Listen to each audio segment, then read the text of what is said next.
मती अपने पति का घर त्याग कर पिता के घर चली गई। यही मती की बुद्धिमानी थी। मती के पिता का नाम है आगम। मती चली गई अपने पिता के पास। उसने नगर त्याग दिया और अपने पति और पुत्रों को भी त्याग कर बुद्धिमानी का परिचय देते हुए पिता के पास रहने लगी। पिता का नाम आगम। आगम कहते हैं शास्त्र को। बुद्धि शास्त्र से उत्पन्न होती है, इसलिए ये शास्त्र की ही बेटी है। आपको बुद्धि कहाँ से प्राप्त हुई? आपको बुद्धि कहाँ से मिलती है? अध्ययन करने से, पढ़ने से, मनन करने से। आपके जीवन में अगर शास्त्र अध्ययन का अभ्यास नहीं है तो बुद्धि भी आपको नहीं मिलेगी। यहाँ बताया गया है कि मती के पिता निर्धन हैं, उनके पास धन नहीं है। ठीक ही बात है।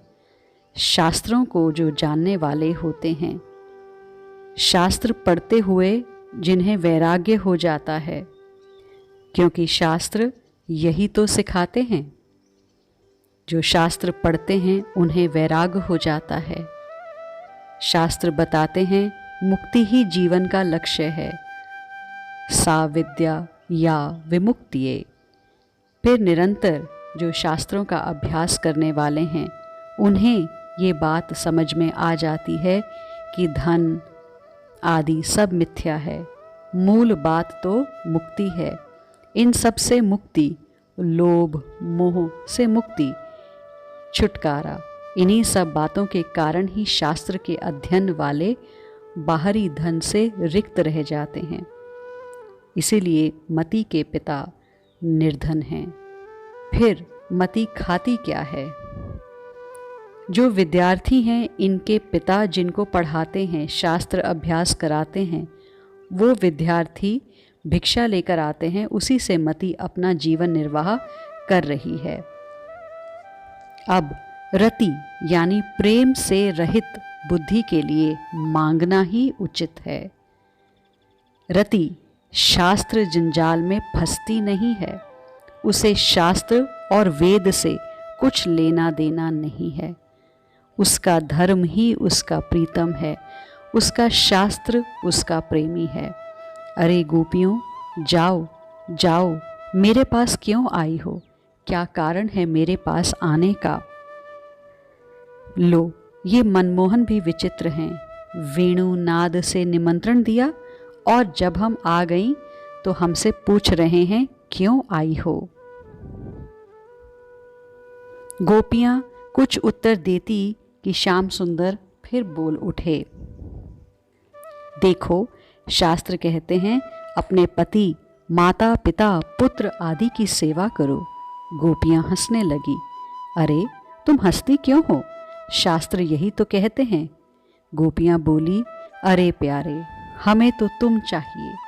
हमें शास्त्रों से क्या मतलब, क्या प्रयोजन? श्याम सुंदर चौंक गए। अरे धर्म विरुद्ध है इस तरह तुम्हारा मेरे पास आना। गोपियों ने कहा, भाड़ में जाए धर्म।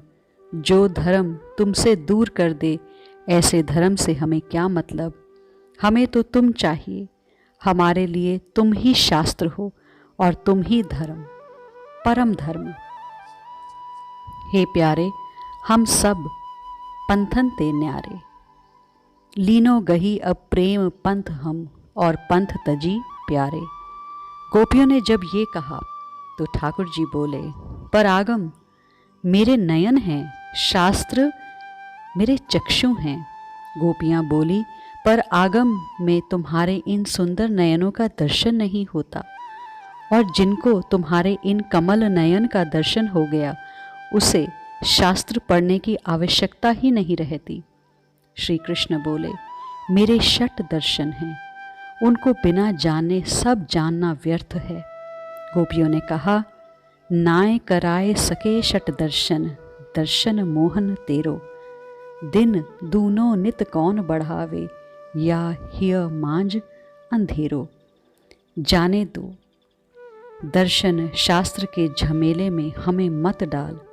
हमारे लिए तुम ही सब कुछ हो।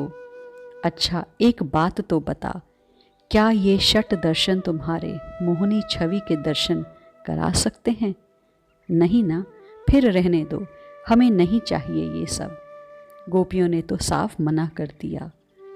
शास्त्रन पढ़ी पंडित भये, कै मौलवी कुरान, जवै प्रेम जान्यो नहीं, कहा कियो रस खान। हे हरि, हम तो तुम्हारी प्रेम दीवानी हैं, हमारे अलग ही शास्त्र हैं। ये शास्त्र संसारी के लिए हैं, हमारे लिए तो किसी का प्रेम रस से रिक्त हृदय ही शास्त्र है। हम उसी को पढ़ना पसंद करती हैं, बाकी इन सब से हमारा कोई मतलब नहीं है। गोपियाँ यही कहती हैं। एक विरहणी बैठी है यमुना के किनारे। महान शास्त्रज्ञ उद्धव उसके पास गए और पूछा, क्यों रो रही हो? अब वो हंसने लगी। उद्धव चकित थे, अब हंसती क्यों हो? उसने कहा, हे शास्त्री जी, तुम ही बताओ, हम रोती क्यों हैं और हंस क्यों रही हैं? उद्धव ने देखा उस गोपी को जो प्रेम विरह में आकंठ डूबी हुई थी। उद्धव ने कहा, हमारे शास्त्र कहते हैं। उस गोपी ने उद्धव को बीच में ही रोक दिया और बोली, शास्त्र पढ़ लेते हो? उद्धव बोले, ये क्या प्रश्न है? मैंने देवगुरु बृहस्पति से शास्त्र का अध्ययन किया है। गोपी बोली, प्रेम अक्षर पढ़ सकते हो? प्रेम के अक्षर क्या होते हैं? उद्धव चकित थे। नहीं पढ़ सकते? अरे शास्त्री, प्रेम के अक्षर आंसुओं से लिखे जाते हैं। भले ही तुम लाख शास्त्र पढ़ लो, किंतु प्रेम के अक्षर नहीं समझ सके तो सब व्यर्थ है। दादू पाती पीव की, बिरला बाँचे कोई, वेद पुराण पुस्तक पढ़े, प्रेम बिना क्या होई। अजी, उस ओर तो देखो, वो मुसल्ली ताज बेगम क्या कर रही है। गलती कर दी, आ गई श्री वृंदावन में। ये तो दीवानों का नगर है, प्रेमी जन ही यहाँ के वासी हैं। ये सब अरब देश की ताज बेगम जा रही थी आगरा, दिल्ली से आगरा, तो बीच में श्री वृंदावन पड़ा। क्या है यहाँ? पूछ लिया उसने। लोगों ने कहा, हिंदुओं का स्थान है, यहाँ हिंदुओं का खुदा रहता है। उस प्रेम की भूमि ने इसे अपनी ओर खींचा तो चली गई। बांके बिहारी को निहारने लगी। निहारते निहारते अपने आप को भी भूल गई। प्रेम कहाँ याद रखने देता है? मत, मज़हब को, कुरान, शास्त्र को भूल गई कि मैं एक मुसलमान हूँ। इश्क हो गया। इश्क होने में समय थोड़ी ही लगता है, ये तो घटना है, क्षण में घट जाए। और कहो तो जीवन भर पति पत्नी बनकर रहें, पर इश्क दूर दूर तक नहीं। हो गया, श्री बांके बिहारी हैं ही ऐसे, हो ही गया। नेत्रों से अविरल अश्रु बहने लगे। हे दिल जानी, मुझे अपने संग ले ले। पुजारी दौड़े, शास्त्र के ज्ञाता सब दौड़े। अरे भगाओ इसे। भगा दिया, किंतु इश्क हो गया था तो बाहर ही जाकर बैठी रही, रोने लगी। हिंदुओं के ही हो क्या, मेरे नहीं हो? बोलो तो, हिंदू हो जाऊं, तुम्हारे लिए कुछ भी हो सकती हूँ।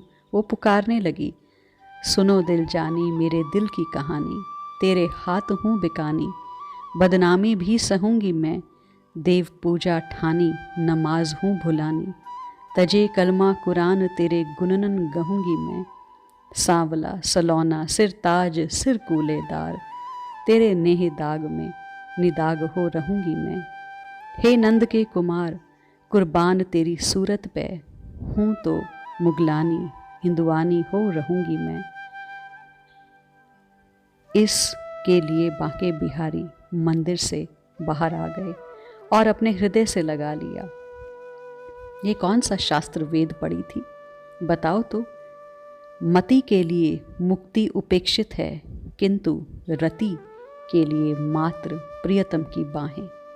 प्रियतम अपनी बाहों में कस ले, यही रति के लिए परम मुक्ति है। अब मति अपने पिता आगम शास्त्र के यहाँ रह रही है और रति अपने प्रियतम की बाहों में। अद्भुत रस से भरा काव्य है ये। रस आनंद में डूबने के लिए। मति की पुत्री जो अत्यंत विनम्र थी, उसका नाम था शांति। पति के यहाँ ही मति उसको छोड़कर गई थी। माता मति की दशा देखकर उस शांति पुत्री को बहुत दुख हुआ और उसने शांत सवांत नाम वाले व्यक्ति से विवाह कर लिया और उसका पति अपने भवन में उसे ले गया। यानी प्रेम नगर से अब शांति भी चली गई। ये प्रेम नगर है, यहाँ शांति कहाँ। अगर होगी भी तो थोड़ी बहुत। तो जब प्रेम का बुखार उठेगा, प्रेम का जवार उठेगा, तब शांति चली जाएगी। प्रेम नगर में अपने कदम रखे हैं तुमने तो याद रहे, शांति मिले ये सोचना भी मत। कहाँ शांति? वहाँ तो आह है, दर्द है, आंसू है, तड़फ है, नींद नहीं है। नींद उड़ी है मेरी, जागरण भी खो गया। नींद उड़ जाएगी। अगर नींद भरपूर ले रहे हो तो तुमको प्रेम अभी हुआ ही नहीं। मन शांत है तो अभी प्रेम से दूर हो। हाँ, बातें जितनी मर्जी बना लो, प्रेम पर लंबे चौड़े भाषण दे दो, किंतु जीना प्रेम को ये बहुत ऊंची अवस्था है। नींद उड़ जाएगी। अच्छा, तो जागरण रहेगा? ना, जागरण भी नहीं रहेगा। सिर्फ प्रियतम रहेंगे। उनकी याद दिल को छेदती रहेगी। दर्द से करहाते रहोगे, श्याम सुंदर को पुकारते रहोगे। क्या हुआ, क्यों करहा रहे हो? कोई दूसरा पूछेगा, किंतु तुम उसे बता भी नहीं पाओगे कि क्या हो रहा है। क्या जानो कि क्या है? अंदर ही अंदर कुछ सुलगती आग है जो दिल को जलाए जा रही है। किसको कहें? कौन सुनेगा? वो समझेगा भी नहीं कि इसे हुआ क्या है। वैद्य के पास जाओगे पर उसे क्या कहोगे? बस दिल में हाथ रखोगे और रो दोगे। कोई लाभ नहीं है जी। झाड़ फूंक करवा लो, कुछ तंत्र मंत्र वालों को देख लो, पर होगा कुछ नहीं। फिर क्या करें? कुछ नहीं हो सकता। बस रोते रहो, तड़फते रहो और उसे पुकारते रहो। इस पीड़ की दवा उसी के पास है। प्रेम पीड़ अति ही बिकल, कल ना परत दिन रैन। सुंदर श्याम स्वरूप बिन, दया लहती नहीं चैन। तो कोई तो उपाय होगा। हाँ, एक उपाय है, किंतु वो उपाय तुम्हारे प्रीतम को करना है। प्रीतम से कहो, हा हा दीन जानी, बिनती ये लीजे मानी। दीजे आनी औषधि, वियोग रोग राज की। अब यही उपाय है। अपने श्याम सुंदर से कहो, प्रियतम से कहो, इस दीन दुखी पर दया कर, कुछ औषधि दो। ये रोग जीने नहीं दे रहा श्याम सुंदर। उन्हीं से कहो, क्योंकि ये तो होना ही है। क्या तुम्हें पता नहीं था? प्रेम जब आता है तो बुद्धि मति चली जाती है। बुद्धि का क्या काम यहाँ? और जब बुद्धि विवेक चला जाता है तो वहाँ से शांति भी निकल जाएगी। क्या सोचा था प्रेम नगर में शांति होगी? नहीं। बेचारी वो मीराबाई, देखो उसे, क्या उसे शांति मिली? आ गई थी प्रेम नगर में, बड़ी बड़ी बातें कर रही थी, किंतु जब जिया प्रेम को, जब रहने लगी इस प्रेम नगर में, तो बोल उठी, जो मैं ऐसा जानती, प्रीत किए दुख होए। नगर ढिंडोरा पीटती, प्रेम न करियो कोई। शांति से रह रही थी अपने महल में, राजमहल में उसका वास था। सुख सुविधा उसके कदमों में थे। अब क्या जरूरत पड़ी कि प्रेम कर बैठी? नंद नंदन श्याम सुंदर से उसे प्रेम हो गया। ये ऐसे ही बिगाड़ते हैं। बुझाना तो वही जानते हैं, सुलगाने वाले बहुत हैं। आग लगा दी है इन रसिक आचार्यों ने, इन संतों ने। इनका काम क्या है? यही तो, जिसका दिल सुंदर देखा उसी में प्रेम की चिंगारी छोड़ दी। देखो इस बेचारी मेड़ता की मीरा को, संतन ढींग बैठ बैठ लोक लाज खोई। प्रेमनगर में जाना है तो ये सब तो होगा ही होगा, इसलिए सावधान रहो। क्या होगा अब? कुछ नहीं होगा। पड़े पड़े करहाते रहो, श्याम सुंदर को बुलाते रहो। दिल में घाव बन गया है और वो नासूर और हो गया। अब तो यही उपाय है कि प्रिया लाल को पुकारो, वही कुछ करेंगे। क्या करेंगे? वो तुम्हें प्रेम की सेज में लिटाएंगे, फिर अपने सुंदर रूप से तुम्हारे घाव को सेकेंगे, फिर अपने नयनों के लाल डोरे से घाव में टांका लगाएंगे। क्या इसके बाद हम ठीक हो जाएंगे? ऐसे प्रश्नों पर हंसी आती है। ठीक तो तुम होगे ही नहीं। इतने ही कमज़ोर हो तो क्यों आए इस प्रेम नगर में? क्यों प्रेम किया इस श्याम सुंदर से? अभी तो देखते जाओ आगे आगे। प्रेम बाण जेही लागिया, औषधि लागत न ताही। सिसक सिसक मरी मरी जिए, उठे कराहाई कराहाई। मति की बेटी शांति है। मति उसे पति के यहाँ छोड़कर स्वयं पिता के यहाँ चली आई, किंतु शांति ने जब देखा कि यहाँ वो कैसे रहे, उसकी सौतेली माता रति ने चारों ओर अपना साम्राज्य फैला दिया है और उसकी माता मति बुद्धि को कष्ट मिल रहा है, तो शांति ने विवाह करके इस देश प्रेमनगर को छोड़ना ही उचित समझा। शांति ने एक व्यक्ति से विवाह किया जिसका नाम था शांत स्वांत। ये भी प्रेमनगर को छोड़कर जा रहा था, तो शांति ने इसी से विवाह कर लिया और इसी के साथ चली गई। ये युवक शांत स्वांत शांत रस का उपासक था। अब प्रेमनगर में शांत का उपासक कैसे रह सकता है? हे गोपियों, अपने हृदय को शांत रखो। वो उद्धव जो ज्ञानियों में श्रेष्ठ है, वही समझा रहा है। आग लगी है हृदय में, कैसे शांत हो हृदय। गोपियों ने दो टूक कह दिया था उद्धव से, शांत करो हृदय को। उद्धव ने फिर समझाया। हंसी गोपियां, तू पागल है क्या उद्धव? कितनी सरलता से बोल रहा है कि हृदय को शांत करो। इतना सरल होता तो बात ही क्या थी। पर तुमको व्यथा क्या है? उद्धव की इस बात पर गोपियां कुछ नहीं बोली। क्या बोलें? गोपियों बताओ, मुझे भेजा है तुम्हारे प्रीतम ने, मुझे कहा है उनको समझाना। गोपियों को बड़ा क्रोध आया उद्धव की इस बात पर उनका क्रोध तुरंत आंसुओं में बहने लगा। क्या करें बेचारी, हिलकियों से रोते हुए बोली, उधो हम प्रीत किए पछतानी, हम जानी ऐसी निभेगी उन कछु और ही ठानी। नहीं नहीं, उन्होंने कुछ और नहीं ठाना है, उद्धव ने कहा। यही तो दुख है उद्धव, हमारे बारे में वो कुछ सोचते ही नहीं हैं। हमें उपदेश दिया जाता है, हमें समझाया जाता है, पर हमको लिख लिख जोग पठावत करी कुबरी रानी। उधर उस कुबड़ी को रानी बनाकर बैठा है वो, और हमको जोग सिखाया जा रहा है। गोपियां ये कहते हुए रोने लगीं। शांति शांत, सब कुछ चला गया है हमारे हृदय से उद्धव। तेरे जोग के ज्ञान से अब कुछ नहीं होगा।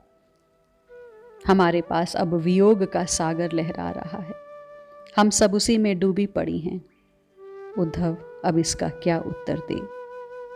आज के लिए इतना ही, शेष चर्चा आगे।